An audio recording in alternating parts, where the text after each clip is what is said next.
Have you ever wondered why some people keep running back to what hurts them? A person gets rejected, heartbroken, betrayed, yet they return to the same pain. It's not stupidity, it's not weakness, it's something deeper psychological.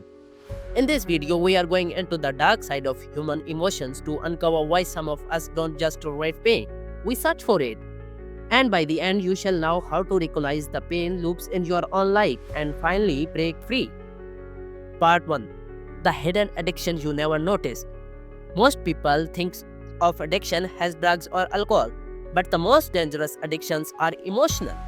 We became addicted to patterns, to chaos, to people who hurt us because then becomes predictable. Your mind starts believing maybe this is what love feels like.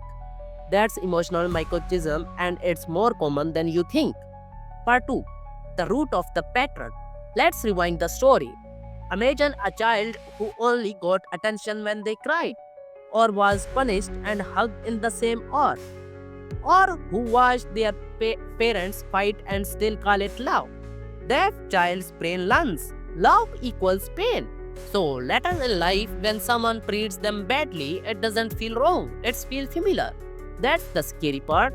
Your brain doesn't choose what's healthy, it chooses what it remembers. Part 3. The dopamine trap. Here's where science kicks in. Every time we feel pain, especially emotional pain, our brain releases dopamine. Yes, the same chemical we get from falling in love, winning, or achieving something.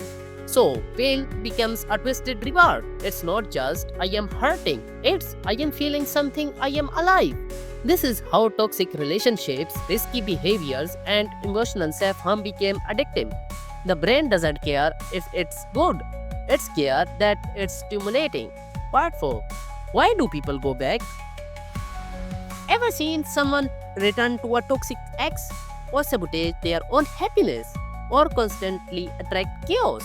It's because pain becomes their comfort zone, not because they love pain, but because they are afraid of peace. They fear joy because joy is unfamiliar. They know how to survive pain, but they don't know how to receive calm, kind love. That's why we say you attract what you think you deserve. Part 5. How to break free. So here's the important questions.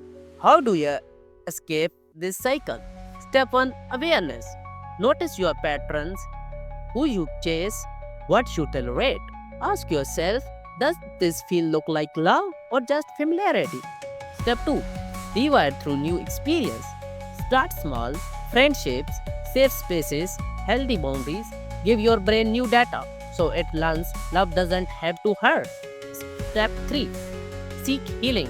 Therapy, shadow work, self-reflection, understand that pain was never love. It was just a message that something inside you needed care. And most importantly, step 4. Stop glamorizing suffering. Pain is part of life, but it's not proof that you are deeper, strong, or valuable. Healing is harder, but it's also the path to real peace. You see, the world doesn't need more people who are numb or broken. It needs people who have felt pain and grown stronger from it, not addicted to the feeling, but aware of it. So ask yourself, what feeling are you addicted to? Chaos, sadness, rescue fantasies, or maybe you are finally ready to be addicted to peace. Thank you for watching.